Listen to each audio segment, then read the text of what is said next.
When it comes to these Disney live action remakes, they're pretty much hit or miss. For the most part, I've liked them.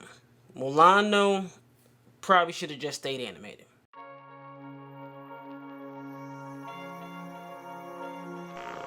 What's up, everybody? I'm Johnnie Omega, back with another review, this time talking about the new live action Disney remake, Mulan, so let's get to it. To save her ailing father from serving in the Imperial Army, a fearless young woman disguises herself as a man to battle northern invaders in China.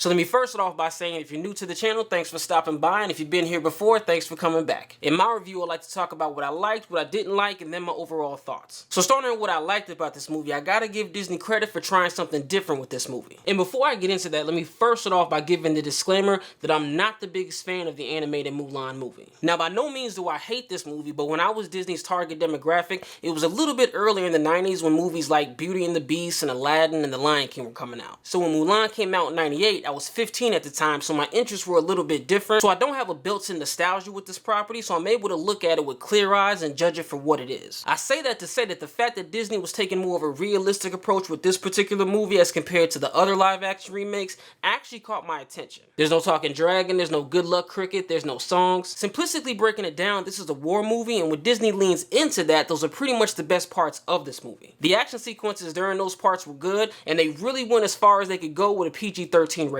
I mean, the MPA had to be on the edge of their seat just waiting on one single drop of blood just so they could throw an R rating on this movie. That's how close to the edge these battle scenes took it. As far as the acting goes, everybody pretty much did a good job. There really wasn't a bad performance in this movie. Everybody in this movie was at least serviceable, and the actress who played Mulan wasn't really great, but she was at the top of that serviceable list. Donnie Yen played Mulan's commander, and Jason Scott Lee and Gong Li played the two villains. Those three performances are really the only ones I would say are standouts in this movie, which leads me into what I didn't like about this movie, and that's pretty much everything else. Now, I wouldn't call this a spoiler because even though it's not in the trailer, they get into it about 5 seconds into the movie. But to get away with certain things that could easily be done in animation without having to be explained, they pretty much tie everything that Mulan does with her chi. And that's the reason she's able to do all those flips and pretty much every other acrobatic anomaly in this movie. And some other characters in the movie are able to harness their chi as well, which is why you see some characters walking up walls. But the problem is that this movie really doesn't know what it wants to be. For the most part, they really focus on how realistic everything is, but when certain things need to happen, now all of a sudden we're in a Disney movie. And even though this is supposed to be more realistic, the only reason Mulan isn't found out as a woman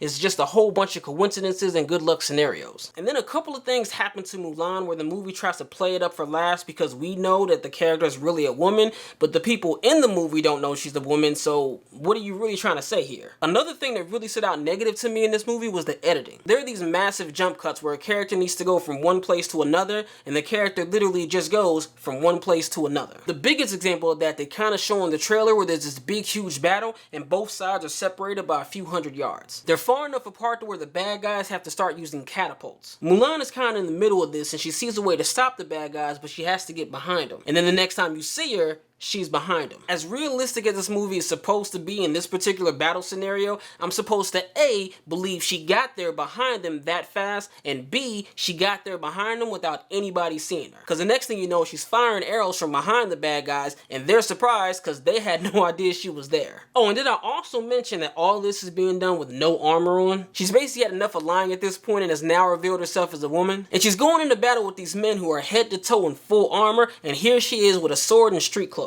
The movie is just full of situations that either play better in animation form or can play good in live action form if the tone wasn't so serious. So in conclusion, the acting was good with a couple of standout performances, and I do gotta give Disney props for at least trying something different. I think the movie as a whole would have played out better if they would have just committed to the realistic tone or committed to the magicalness of a Disney movie. To me, the movie suffered from trying to play both ends of the spectrum. All that being said, I'd say this movie is cool to watch if there's nothing else on TV. So comment below and let me know what you guys thought of the movie. And as far as whether or not this movie is worth the $30 premium charge, I would say no unless you have little kids. My comments aside, I do think that kids around preteen or younger are going to have a blast with this movie. Or if you're somebody that already has a soft spot for the animated movie and you're a bit nostalgic for it. But other than those two scenarios, thanks for watching. If you like what you're seeing, hit that thumbs up and click that subscribe button to see what's coming next.